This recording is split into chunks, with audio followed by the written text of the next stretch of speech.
ओम शांति। आज की तारीख है 21/2/2025। प्रातः मुरली ओम शांति। आज क्या कहते हैं बाबा? मीठे बच्चे, पास विद ऑनर होना है तो बुद्धि योग थोड़ा भी कहीं न भटके। एक बाप की याद रहे, देह को याद करने वाले ऊंच पद नहीं पा सकते। तो आज बाबा ने क्या कहा है? पास विद ऑनर होना है। तो क्या हमें विधि बताइए बाबा ने कि बुद्धि योग थोड़ा भी कहीं ना भटके, ओनली हमें बाबा ही याद आए। तो ये पास विद ऑनर की बाबा ने आज हमें विधि बताई है। आज की मुरली से प्रश्न है सबसे ऊंची मंजिल कौन सी है? तो कौन सी है सबसे ऊंची मंजिल? उत्तर है आत्मा जीते जी मरकर एक बाप की बने।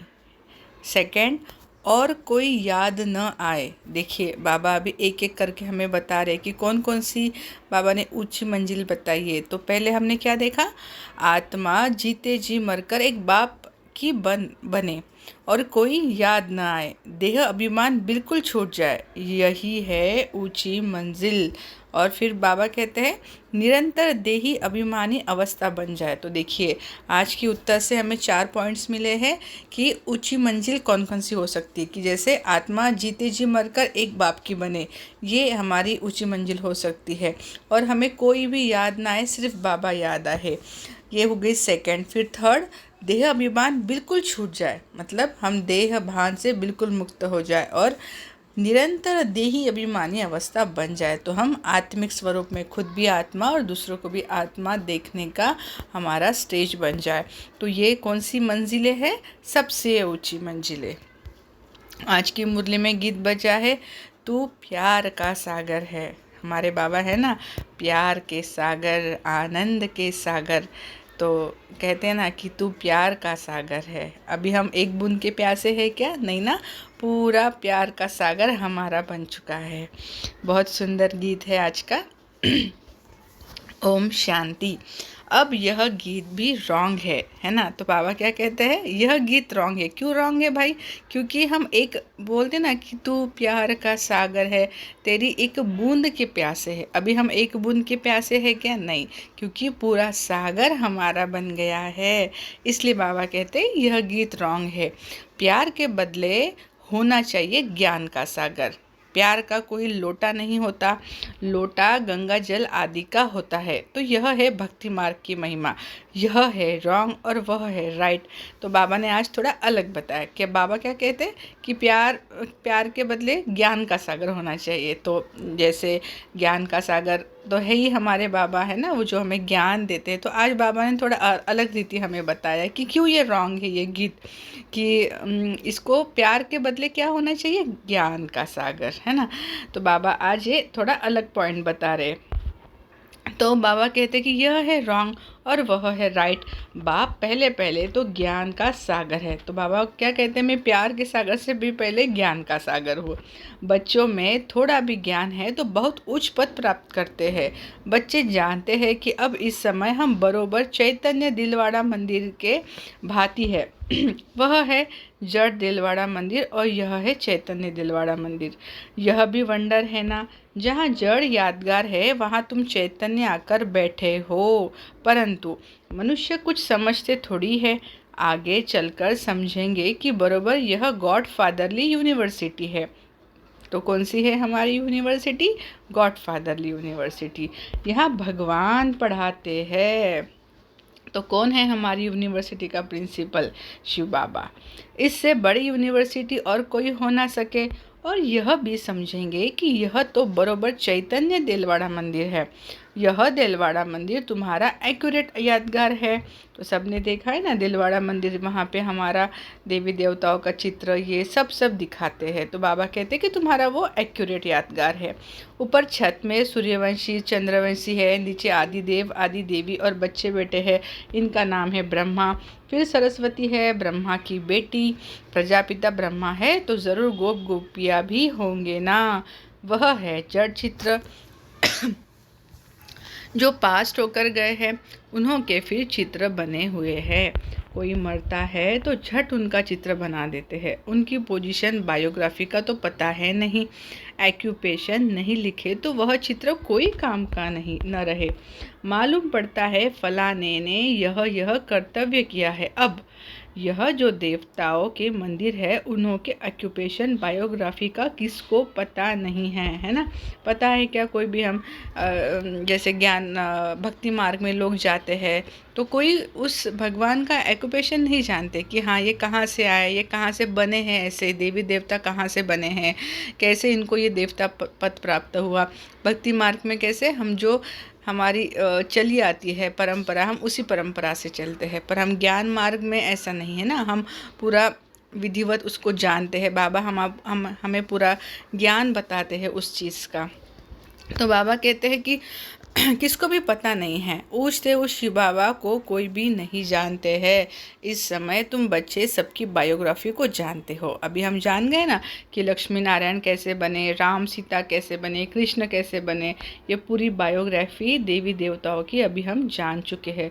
तो किसने बताया हमें? ज्ञान की सागर हमारे शिव बाबा ने। मुख्य कौन कौन होकर गए हैं जिन्हों को पूछते हैं। तो देखिए देवी देवताओं में कौन कौन मुख्य होके गए हैं? ऊँचते ऊँच है भगवान। शिवरात्रि भी मनाती है तो ज़रूर उनका अवतरण हुआ है, परंतु कब हुआ, उसने क्या आकर किया, यह किसको भी पता नहीं है। शिव के साथ है ही ब्रह्मा।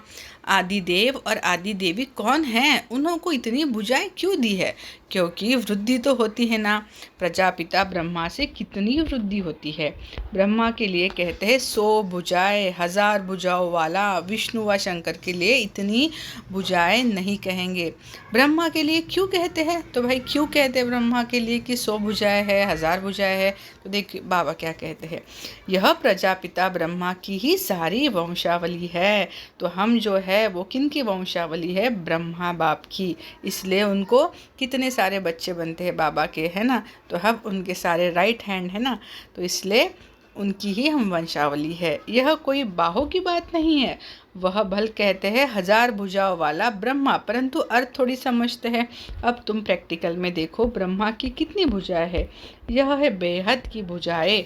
प्रजापिता ब्रह्मा को तो सब मानते हैं, परंतु एक्यूपेशन को नहीं जानते।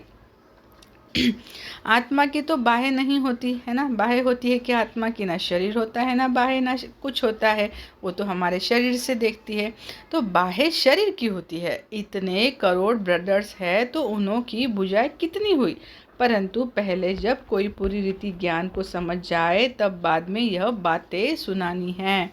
तो अभी हम बता सकते हैं ना कि ब्रह्मा को इतना भुजाएं क्यों बताते, क्योंकि हम सब बाबा के क्या है ना, उनके सहयोगी है ब्रह्मा बाबा के, शिव बाबा के। तो हम उनकी क्या हो गए? भुजाएं हो गए। तो हमें ज्ञान में आने के बाद ये बात पता चली है कि कैसे भगवान के हम आत्माएं सहयोगी बनते हैं। भगवान हमें निमित्त बनाता है। पहली मुख्य बात है एक, क्या है? बाप कहते हैं मुझे याद करो और वर्षे को याद करो। फिर ज्ञान का सागर भी गाया हुआ है। कितनी अथाह पॉइंट्स सुनाते हैं। इतनी सब पॉइंट्स तो याद रह ना सके, तंत सार बुद्धि में रह जाता है ना। इतनी बाबा कितनी बातें हमें बताते हैं। तो बाबा कहते हैं कि इतनी बातें याद नहीं रह सकती है, पर सार ज़रूर याद रहता है। पिछाड़ी में तंत हो जाता है मन मना भव। तो लास्ट में क्या बोलते हैं बाबा? आपको याद रहेगा, बस मन मना भव मुझे याद करो। ज्ञान का सागर श्री कृष्ण को नहीं कहेंगे, वह है रचना, है ना। ये तो हमारे ज्ञान के सागर की रचना है ना।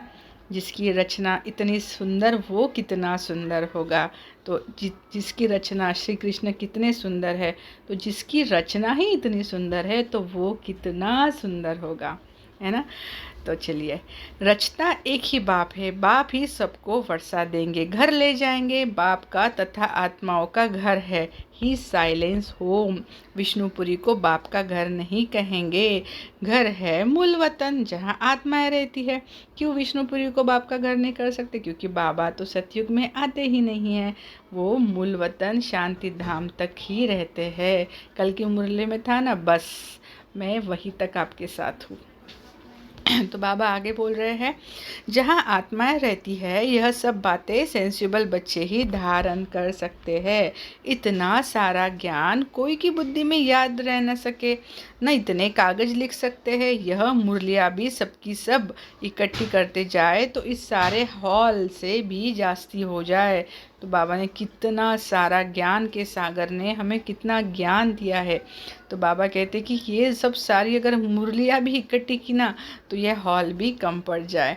उस पढ़ाई में भी कितने ढेर किताब होते हैं। इम्तहान पास कर लिया फिर तंत बुद्धि में बैठ जाता है। बैरिस्ट्री का इम्तहान पास कर लिया, एक जन्म लिया, अल्पकाल सुख मिल जाता है, वह है विनाशी कमाई। तुमको तो यह बाप अविनाशी कमाई कराते हैं भविष्य के लिए। बाकी जो भी गुरु गोसाई आदि है वह सब विनाशी कराते हैं। विनाश के नज़दीक आते जाते हैं, कमाई कम होती जाती है। तुम कहेंगे कमाई तो बढ़ती जाती है, परंतु नहीं, है ना, परंतु नहीं, यह तो सब खत्म हो जाना है। आगे राजाओं आदि की कमाई चलती थी, अभी तो वह भी नहीं है। तुम्हारी कमाई तो कितना समय चलती है, कितना समय चलती है भाई हमारी? पूरी 84 जन्म तक। वैसे तो हम पूरे 84 जन्म खुश रहते हैं, क्योंकि बाबा ने हमें इतना भरपूर करके रखा है कि हम लास्ट जन्म तक भी खुश रहते हैं, सुखी रहते हैं, समृद्ध रहते हैं। तो देखो हमारी कितनी बड़ी कमाई है, और सिर्फ एक जन्म हमें मेहनत करनी पड़ती है ना, वो संगम युग में। तो तुम जानते हो यह बना बनाया ड्रामा है, जिसको दुनिया में कोई नहीं जानते हैं। तुम्हारे में भी नंबरवार है, जिनको धारणा होती है कई तो बिल्कुल कुछ भी समझा नहीं सकते हैं। कोई कहते हैं हम मित्र संबंधियों आदि को समझाते हैं, वह भी तो अल्पकाल हुआ ना। औरों को प्रदर्शनी आदि क्यों नहीं समझाते? पूरी धारणा नहीं है। अपने को मियाँ मिट्ठू तो नहीं समझना है ना। सर्विस का शौक है तो जो अच्छी रीति समझाते हैं उनका सुनना चाहिए। बाप उच्च पद प्राप्त कराने आए हैं तो पुरुषार्थ करना चाहिए ना, परंतु तकदीर में नहीं है तो श्रीमत भी नहीं मानते हैं। बाबा कहते ना, तकदीर में नहीं तो तदबीर में भी नहीं, तो श्रीमत भी नहीं मानते हैं, फिर पद भ्रष्ट हो जाता है। ड्रामा प्लान अनुसार राजधानी स्थापन हो रही है, उसमें तो सब प्रकार के चाहिए ना। बच्चे समझ सकते हैं कोई अच्छी प्रजा बनने वाले हैं, कोई कम। बाप कहते हैं हम तुमको राजयोग सिखलाने आया हो। क्या सिखलाने आए हैं बाबा हमें? राजयोग। दिलवाड़ा मंदिर में राजाओं के चित्र है ना, जो पूज्य बनते हैं वही फिर पुजारी बनते हैं। राजा रानी का मर्तबा तो ऊंच है ना। फिर वाम मार्ग में आते हैं तब भी राजाई अथवा बड़े बड़े साहूकार तो है। जगन्नाथ के मंदिर में सबको ताज दिखाया है, प्रजा को तो ताज नहीं होगा। ताज वाले राजा भी विकार में दिखाते हैं। सुख संपत्ति तो उन्हों को बहुत होगी, संपत्ति कम जास्ती तो होती है। हीरे के महल और चांदी के महलों में फ़र्क तो होता है। तो बाप बच्चों को कहेंगे अच्छा अच्छा पुरुषार्थ कर उच्च पद पाओ। राजाओं को सुख जास्ती होता है, वहाँ सब सुखी होते हैं। जैसे यहाँ सबको दुख है, बीमारी आदि तो सबको होती ही है, वहाँ सुख ही सुख है। कहाँ? हमारे सतयुग में सुख ही सुख है। फिर भी मर्तबे तो नंबरवार है। बाप सदैव कहते हैं पुरुषार्थ करते रहो, सुस्त मत बनो। पुरुषार्थ से समझा जाता है ड्रामा अनुसार इनकी सद्गति इस प्रकार इतनी होती है। अपनी सद्गति के लिए श्रीमत पर चलना है। टीचर की मत पर स्टूडेंट न चले तो कोई काम के नहीं। नंबरवार पुरुषार्थ अनुसार तो सब है। अगर कोई कहते हैं कि हम यह नहीं कर सकेंगे तो बाकी क्या सीखेंगे? सीखकर होशियार होना चाहिए। जो कोई भी कहे यह समझाते तो बहुत अच्छा है, परंतु आत्मा जीते जी मरकर एक बाप की बने और कोई याद न आए, देह अभिमान छूट जाए, यह है ऊंची मंजिल। तो आज बाबा हमें ऊंची मंजिल बता रहे ना, जो हमने प्रश्न उत्तर में देखा कि कौन कौन सी ऊंची ऊंची मंजिल है। बाबा ने आज हमें एक्सप्लेन किया है ये सारी बातें कि कौन कौन सी ऊंची मंजिल है बच्चे। तो सब कुछ भूलना है, पूरी देह ही अभिमानी अवस्था बन जाए, यह बड़ी मंजिल है। वहाँ आत्माएं है ही अशरीरी, फिर यहाँ आकर देह धारण करती है। कहाँ पे? इस स्थूल वतन में। सब फिर यहाँ इस देह में होते हुए अपने को अशरीरी समझना है। तो हम यहाँ पे शरीर में होते हुए भी अशरीरी आत्माएं है। यह मेहनत बड़ी भारी है। अपने को आत्मा समझ कर्मातीत अवस्था में रहना है। सर्प को भी अक्ल है ना, पुरानी खाल छोड़ देते हैं। तो तुमको देह अभिमान से कितना निकलना है। तो देखिए, सर्प जब उसकी खाल छोड़ता है तो उसको दुख होता है क्या? नहीं ना। तो वैसे ही हमें भी हमारा ये जो शरीर है उसे भी हमें छोड़ना है। इस देह अभिमान को हमें छोड़ना है। मूल वतन में तो तुम हो ही देही अभिमानी। यहाँ देह में होते अपने को आत्मा समझना है। देह अभिमान टूट जाना चाहिए। कितना भारी इम्तिहान है, भगवान को खुद आकर पढ़ाना पड़ता है। ऐसे और कोई कह ना सके कि देह के सब संबंध छोड़ मेरा बनो, अपने को निराकार आत्मा समझो, कोई भी चीज़ का भान ना रहे। माया एक दो की देह में बहुत फंसाती है, इसलिए बाबा कहते हैं इस साकार को भी याद नहीं करना। तो देखो बाबा क्या कहते हैं, इस साकार मतलब ब्रह्मा बाबा को भी याद नहीं करना। बाबा कहते हैं तुमको तो अपनी देह को भी भूलना है, एक बाप को याद करना है, इसमें बहुत मेहनत है। माया अच्छे अच्छे बच्चों को भी नाम रूप में लटका देती है। यह आदत बड़ी खराब है। शरीर को याद करना, यह तो भूतों की याद हो गई। तो बाबा क्या कहते हैं, जब कोई शरीर को याद करता है यानी भूतों को, 5 भूतों को याद, है ना। बाबा ऐसे कहते हैं। हम कहते हैं एक शिव बाबा को याद करो, तुम फिर 5 भूतों को याद करते रहते हो। देह से बिल्कुल लगाव नहीं होना चाहिए। ब्राह्मणी से भी सीखना है, न कि उनके नाम रूप में लटकना है। तो देखिए बाबा ने क्या आज समझाने दी है, ब्राह्मणी से भी सीखना है, ओनली उनके नाम रूप में नहीं लटकना है कि मुझे इनसे ही मुरली सुननी है, मुझे इनसे ही अच्छा लगता है। तो बाबा बोलते हैं कि नाम रूप में नहीं लटकना है। देही अभिमानी बनने में ही मेहनत है। बाबा के पास भल चाट बहुत बच्चे भेज देते हैं, परंतु बाबा उस पर विश्वास नहीं करते हैं। देखिए क्या कह रहे हैं आज बाबा कि मैं आपके चाट पे विश्वास नहीं करता है। कोई तो कह क्यों नहीं करते भाई बाबा चाट पर विश्वास? देखते हैं बाबा आगे क्या कहते हैं। कोई तो कहते हैं हम शिव बाबा के सिवाय और किसको याद नहीं करते हैं, परंतु बाबा जानते हैं पाई भी याद नहीं करते हैं। देखो जानी जानन हार, उनके पास तो बड़ी सी टीवी है, वहाँ लगी हुई है। बच्चे भले ही चार्ट में लिख दे कि हाँ बाबा हम आपको याद करते हैं, पर बाबा क्या कहते हैं कि उनकी याद बढ़ जाती है। तो याद की तो बड़ी मेहनत है, कहाँ ना कहाँ फंस पड़ते हैं। देहधारी को याद करना, यह तो 5 भूतों की याद है, इनको भूत पूजा कहा जाता है। भूत को याद करते हैं, यहाँ तो तुमको एक शिव बाबा को याद करना है। पूजा की तो बात नहीं, भक्ति का नाम निशान गुम हो जाता है, फिर चित्रों को क्या याद करना है, वह भी मिट्टी के बने हुए हैं। बाप कहते हैं यह भी सब ड्रामा में नोंद है।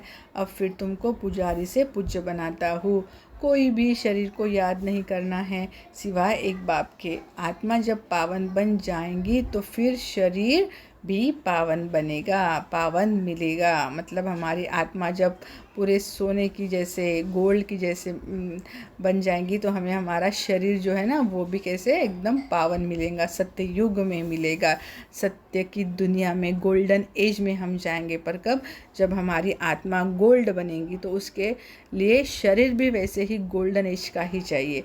तो पहले गोल्डन एज में जाने के पहले हमें खुद गोल्ड बनना पड़ेगा, तब हम गोल्डन एज में जाने लायक बन जाएंगे। तो फिर आगे बाबा कहते हैं अभी तो यह शरीर पावन नहीं है क्या हमारा शरीर पावन नहीं है? क्योंकि आत्मा ही पावन नहीं बनी है अभी तक।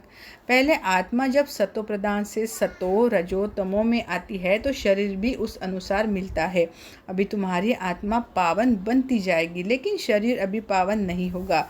यह समझने की बातें है। यह पॉइंट्स भी उनकी बुद्धि में बैठेंगी जो अच्छी रीति समझकर समझाते रहते हैं। सतो प्रधान आत्मा को बनना है, तो हमें सतो प्रधान बनना ही है। बाप को याद करने की बड़ी मेहनत है। कईयों को तो ज़रा भी याद नहीं रहती है। पास विद ऑनर बनने के लिए बुद्धि योग थोड़ा भी कहीं न भटके।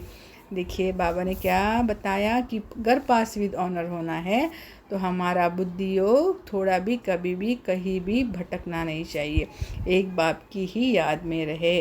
परंतु बच्चों का बुद्धि योग भटकता रहता है। जितना बहुतों को आप समान बनाएंगे उतना ही पद मिलेगा। देह को याद करने वाले कभी उच्च पद पा नहीं सके। यहाँ तो पास विद ऑनर होना है, मेहनत बिगर यह पद कैसे मिलेगा, है ना। तो हमें हर चीज़ के लिए मेहनत तो करनी ही पड़ेगी।